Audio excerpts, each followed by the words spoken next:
आज हम अपना नेक्स्ट चैप्टर स्टार्ट करने जा रहे हैं। नेक्स्ट चैप्टर कौन सा है अपना? ग्रेविटेशन। ठीक है, ग्रेविटेशन में सबसे पहले आपके पास आता है कि ग्रेविटेशन फोर्स। ग्रेविटेशन फोर्स क्या होता है? देखो, the force of attraction between any two object in the universe are called gravitation force.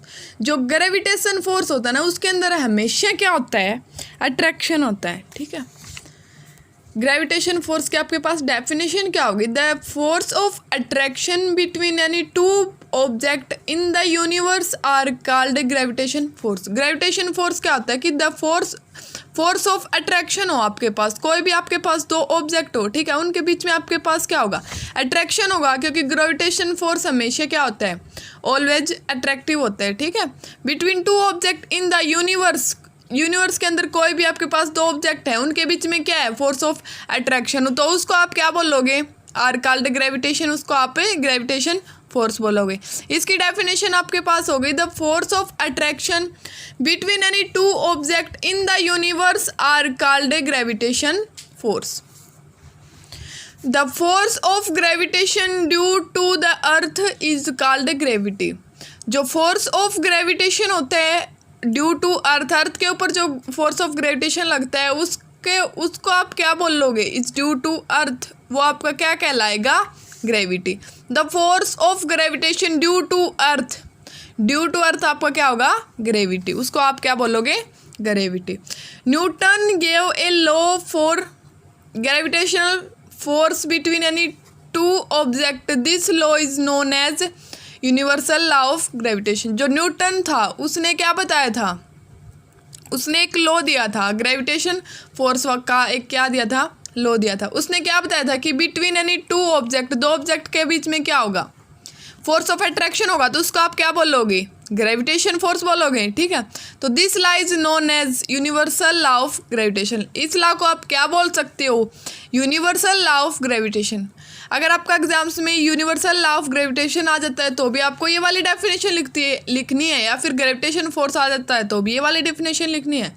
The force of attraction between any two object in the universe are called gravitation force.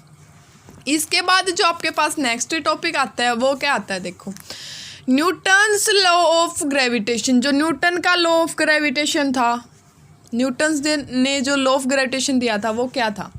सबसे पहले आपने क्या लिए? दो ऑब्जेक्ट ले लिए। ठीक है, एक का नाम आपने ले लिया P, एक का नाम ले लिया आपने Q। P वाला ऑब्जेक्ट है, उसका मास आपने क्या ले लिया? m1। जो Q वाला ऑब्जेक्ट है उसका मास ले लिया आपने m2।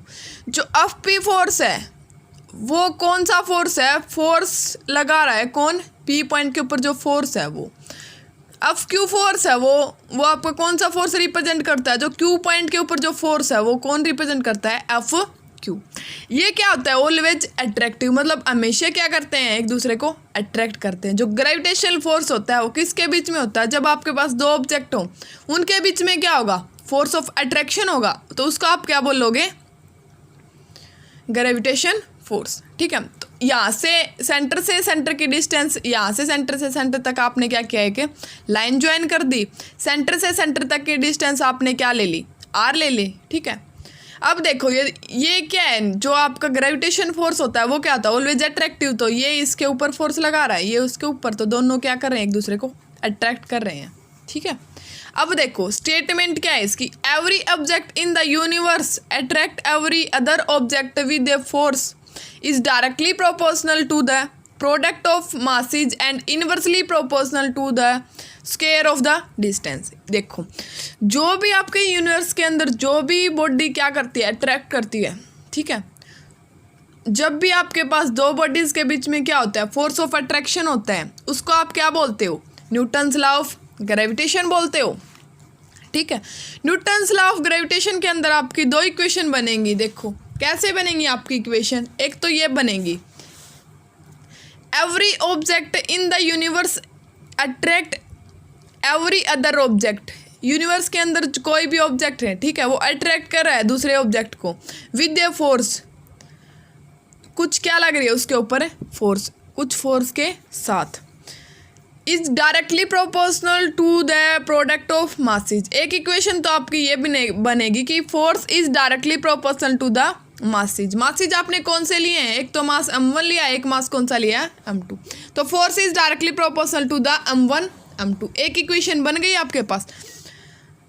Force is directly proportional to the product of masses and inversely proportional to the square of the distance. और इनवर्सली प्रोपोर्शनल किसके होगा, जो इनके बीच में जो डिस्टेंस होगी उसके क्या होगा, इनवर्सली प्रोपोर्शनल। तो force is inversely proportional to the 1/r²। Distance आपने क्या लिया है, सेंटर से सेंटर की r, ठीक है। तो आपके पास दो इक्वेशन बन जाएंगी, force is directly proportional to the m1 m2 और force is inversely proportional to the distance between two object. Force is inversely proportional to the 1/r²। जो आपकी फर्स्ट और सेकंड इक्वेशन बनी है, gravitational force between any two object in an attractive force. जो gravitation force होता है, कोई भी आपके पास दो ऑब्जेक्ट हैं, ठीक है, उनके ऊपर क्या लग रहा है, अगर ग्रेविटेशन फोर्स लग रहा है ना तो वो क्या होता है, हमेशा अट्रैक्टिव।